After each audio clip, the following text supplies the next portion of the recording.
Eto guys, may problem ball dito na 9. Tingnan nyo guys kung gaano to kagaling. Sa 5 pa lang, binrek na yung 9 para may pag-aubos. Tingnan nyo guys. Ganyan pala yun. O yan, para sa mga baguhang player.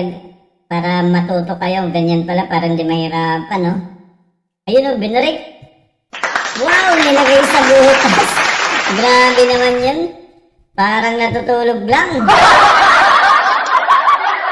Pag ganito yung player natin guys, pwedeng iposta dito yung lola at lola natin para dumami. Yan o, tingnan nyo guys. Tingnan nyo yung pektos na gagawin niya dito.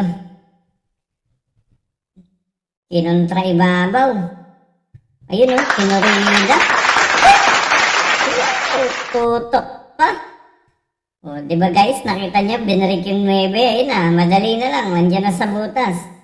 Yan, para yan sa mga baguhang player. Pag may mga problem ball, i-break na kagad para maubos. Okay? Ayun, talagang sinurubol.